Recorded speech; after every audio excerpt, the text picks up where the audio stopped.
오늘 우리에게 주시는 하나님의 말씀은 신약성경 고린도전서 5장 1절부터 13절의 말씀입니다. 함께 읽겠습니다. 너희 중에 심지어 음행이 있다 함을 들으니 그런 음행은 이방인 중에서도 없는 것이라. 누가 그 아버지의 아내를 취하였다 하는도다. 그리하고도 너희가 오히려 교만하여져서 어찌하여 통한이 여기지 아니하고 그 일 행한 자를 너희 중에서 쫓아내지 아니하였느냐. 내가 실로 몸으로는 떠나 있으나 영으로는 함께 있어서 거기 있는 것 같이 이런 일 행한 자를 이미 판단하였노라. 주 예수의 이름으로 너희가 내 영과 함께 모여서 우리 주 예수의 능력으로 이런 자를 사탄에게 내주었으니 이는 육신은 멸하고 영은 주 예수의 날에 구원을 받게 하려 함이라. 너희가 자랑하는 것이 옳지 아니하도다. 적은 누룩이 온 덩어리에 퍼지는 것을 알지 못하느냐. 너희는 누룩 없는 자인데 새 덩어리가 되기 위하여 묵은 누룩을 내버리라. 우리의 유월절 양 곧 그리스도께서 희생되셨느니라. 이러므로 우리가 명절을 지키되 묵은 누룩으로도 말고 악하고 악의에 찬 누룩으로도 말고 누룩이 없이 오직 순전함과 진실함의 떡으로 하자. 내가 너희에게 쓴 편지에 음행하는 자들을 사귀지 말라 하였거니와 이 말은 이 세상에 음행하는 자들이나 탐하는 자들이나 속여 빼앗는 자들이나 우상 숭배하는 자들을 도무지 사귀지 말라 하는 것이 아니니 만일 그리하려면 너희가 세상 밖으로 나가야 할 것이라. 이제 내가 너희에게 쓴 것은 만일 어떤 형제라 일컫는 자가 음행하거나 탐욕을 부리거나 우상 숭배를 하거나 모욕하거나 술 취하거나 속여 빼앗거든 사귀지도 말고 그런 자와는 함께 먹지도 말라 함이라. 밖에 있는 사람들을 판단하는 것이야 내게 무슨 상관이 있으리오마는 교회 안에 있는 사람들이야 너희가 판단하지 아니하랴. 밖에 있는 사람들은 하나님이 심판하시려니와 이 악한 사람은 너희 중에서 내쫓으라. 아멘. 6월 8일 아침 고린도전서 5장 말씀으로 함께 나누겠습니다. 간혹 우리는 뉴스에서 교회의 비리나 어떤 추문에 대해서 이야기를 들을 때가 있습니다. 그리스도인들이라면 이런 뉴스를 들으면서 다 같은 마음일 것입니다. 굉장히 분노하고 또 안타까우면서도 또 속상하고 그렇습니다. 그런데 오늘 본문을 읽어보면요, 2000여 년 전에 고린도 교회에도 정말 심각한 문제가 있었습니다. 1절을 함께 보겠습니다. 너희 중에 심지어 음행이 있다 함을 들으니 그런 음행은 이방인 중에서도 없는 것이라. 누가 그 아버지의 아내를 취하였다 하는도다. 예, 그렇습니다. 무슨 사건이 있었다고 합니까? 고린도 교회 안에 교회 바깥에도 이방인에게도 없는 음행, 즉 누가 그 아버지의 아내를 취했다. 그러니까 근신상간에 그런 문제가 있었다는 것입니다. 여러분, 우리 일상 가운데 지금 그런 일이 있다고 한번 생각을 해봅시다. 얼마나 충격적인 일입니까? 어떻게 이런 일이 교회 안에서 있을 수 있나 싶으실 것입니다. 인륜적으로도 그렇고 무엇보다도 이런 일들은 성경에서 엄격하게 금하고 있는 내용입니다. 레위기 18장을 여러분들이 찾아보시면 아시겠지만 거기에 보면 말씀 그렇습니다. 각 사람은 자기의 살부치를 가까이 하여 그의 하체를 범하지 말라. 나는 여호와이니라. 이렇게 말씀하시면서요, 가족과 그런 음행이 있다면 죽임당할 것을 말씀하셨습니다. 그럼에도 불구하고 거룩한 무리, 성도들이 모인 교회인데도 불구하고 그런 일이 있었다는 것입니다. 사실 이럴 때 우리는 먼저는 어떤 일이 있었는지 우리가 또 정확하게 알 필요가 있습니다. 그런데요, 오늘 본문에 보면은 바울이 이보다 더 강조하면서 하시는 말씀이 있습니다.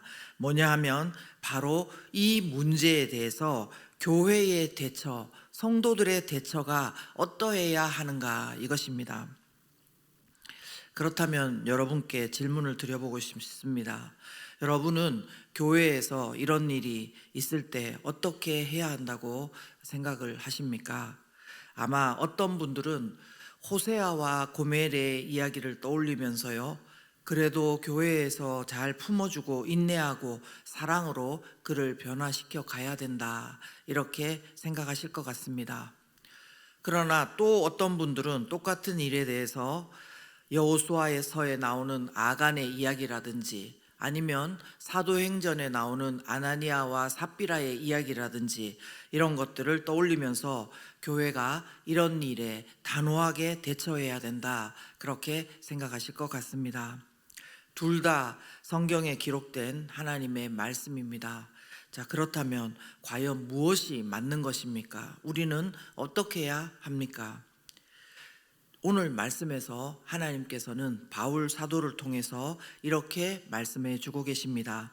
2절 같이 한번 읽겠습니다. 그리하고도 너희가 오히려 교만하여져서 어찌하여 통한이 여기지 아니하고 그 일 행한 자를 너희 중에서 쫓아내지 아니하였느냐. 네, 그리고 이어서 13절도 함께 읽겠습니다. 밖에 있는 사람들은 하나님이 심판하시려니와 이 악한 사람은 너희 중에서 내쫓으라. 아멘. 그렇습니다. 하나님께서는요, 이 악에 대해, 특별히 이 음행의 죄에 대해서 단호하게 대하고 그를 내쫓으라. 이렇게 강하게 바울 사도를 통해서 말씀하셨습니다. 우리 생각으로 얼핏 생각해 보면요, 이것이 너무 심한 것이 아닌가 그렇게 생각할 수도 있습니다. 그러나 이것은요, 이 죄가 얼마나 심각한 것인지, 그리고 그 죄의 영향력을 어느 만큼의 크기로 보는가에 따라서 다르다고 할 수 있겠습니다. 그리고 그것뿐만이 아니라 이 죄에 대한 우리 공동체의 건강성이 어느 정도인가에 따라서 다르다고 생각됩니다. 만약 죄의 영향력이 그리 크지 않고 교회나 목장 공동체에 힘이 있어서 어떤 약간의 악영향이 있더라도 흔들리지 않고 그것을 받아낼 만하고 함께 기도하고 권면하고 또 그 사람이 나도 그렇게 하고 싶다고 그렇게 할 때에 인내하면서 나갈 수 있을 것입니다. 그러나 반대로 죄를 생각해 볼 때 그 죄의 영향력이 너무 크고 상대적으로 교회나 목장 공동체에는 이를 흔들리지 않고 받아낼 만한 힘이 없다고 판단이 된다면은, 그리고 교회 전체가 영적으로 크게 손상을 입는다고 생각한다면 이것은 신중하면서도 또 신속하게 단호하게 대처를 해야 할 것입니다. 바로 고린도 교회가 이에 속합니다.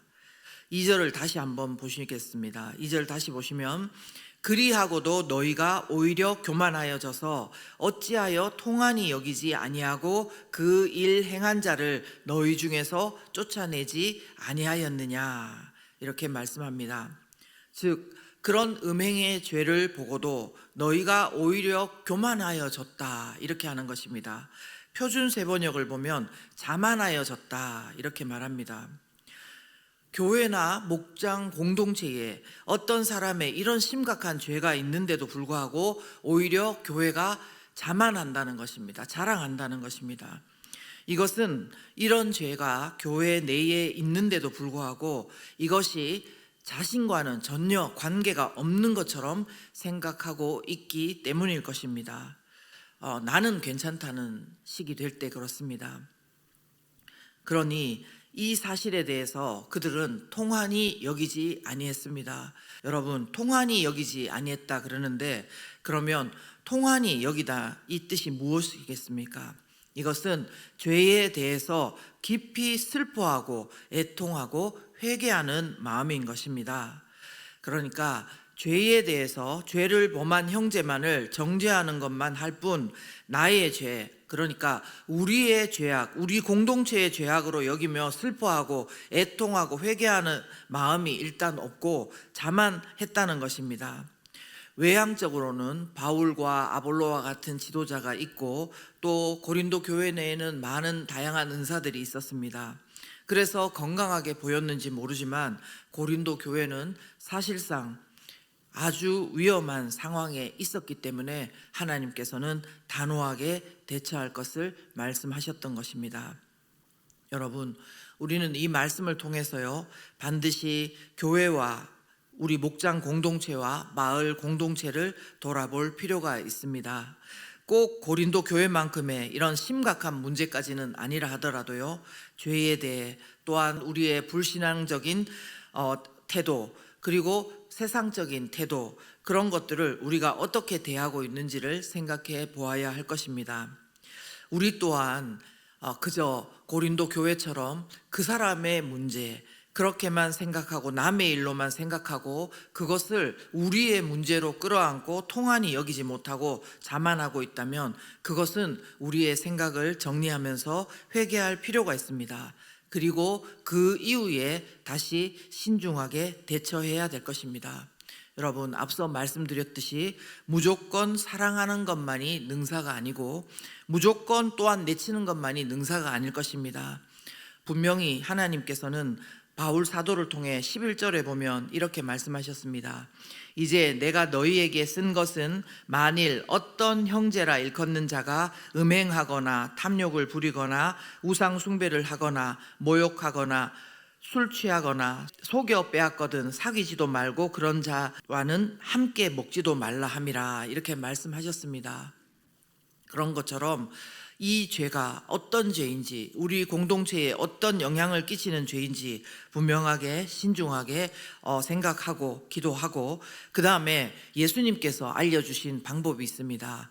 처음에는 마태복음 18장을 여러분이 보시면 아시겠지만 두 사람과만, 그 다음에는 증인을 데리고, 그 다음에 교회 공동체가 이야기를 하고, 그래도 듣지 않으면은 이방인과 세리같이 여기라, 그렇게 말씀하는 것입니다. 그런 절차를 거쳐서 잘 대처를 해야 됩니다.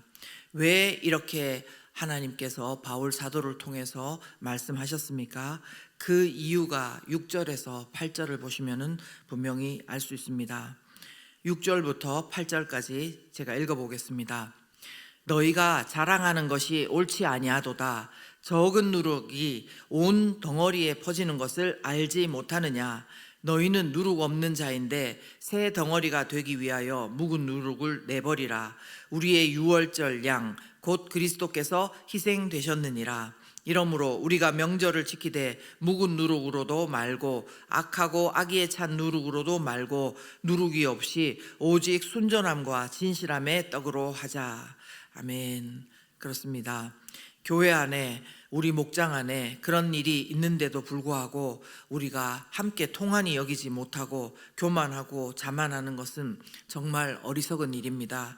왜냐하면 그 자랑이 무색하게 곧 6절 하반절 말씀처럼 적은 누룩이 온덩이에 퍼지는 것처럼 죄가 온 공동체에 퍼질 수 있기 때문입니다. 성경에 나온 말씀은 아닙니다만 범죄 심리학 용어 중에 깨진 유리창 이론이라는 것이 있습니다. 사소한 무질서나 방치된 작은 흠집이 범죄나 더 큰 파국을 불러일으킬 수 있다, 그런 이론인 것입니다. 그러므로 우리는 더욱더 깨어있고 또 신중하면서도 단호하게 대처할 필요가 있습니다. 고린도 교회의 교만함과 자만함, 그리고 죄에 대해 통한히 여기지 못함은 우리와 그렇게 크게 멀지 않습니다. 우리는 인내하면서 끝까지 사랑해야 하는 것은 쉽게 그만두고요, 또 단호하게 대처해야 하는 것은 사랑의 이야기를 하면서 또 분별 없으면서 그렇게 지나갈 때가 많은 것입니다. 우리 가운데 우리에게 있는 그 일을 어떻게 분별해야 되는지 말씀과 기도를 통해서 돌아보는 아침이 되기를 바랍니다. 여러분, 우리는 죄의 영향력을 간과하면 안 됩니다. 말씀처럼 예수님께서 우리의 모든 죄를 위해 십자가에서 죽으신 것을 자신의 것으로 믿는 사람은요, 이제 묵은 누룩을 내버려야 되고 악의에 찬 누룩도 내버려야 합니다. 왜 그렇습니까? 예수님께서 우리의 과거의 죄, 현재의 죄, 미래의 모든 죄를 십자가에서 사해 주셨기 때문입니다. 그러므로 우리는 8절 하반절 말씀처럼 오직 순전함과 진실함의 떡으로 행할 수 있어야 하겠습니다. 순전함과 진실함의 떡, 어떤 떡이겠습니까? 하나님 앞에 오늘도 예수 그리스도의 보혈로 정결하게 해주시기를 간구하고, 또한 나 역시도 예수 그리스도의 그 은혜 가운데 용서함 받은 그런 죄인이면서도 또 이제 예수님으로 인해 의인이 된, 그러므로 이제 오직 진실하고 순결하게 하나님 앞에 살아가기를 다시 다짐하고 오늘도 나아가는 그런 사람 아니겠습니까? 우리 가운데 하나님께서 분별을 주시기를 기도합시다. 적은 누룩과도 같이 우리가 죄를 이겨낼 만한 믿음과 건강성이 있는 공동체라면 모르지만, 그것이 아니라면 우리는 남의 일이 아니라 나의 일로 여기고 엎드리며 경계하고 하나님 앞에서 오직 순전함과 진실함으로 정말 이 모든 일에 대해서 기도하고 치열하게 몸부림치며 겸손하게 행하는 우리 모두가 되시길 예수 그리스도 이름으로 축원합니다. 함께 기도하겠습니다.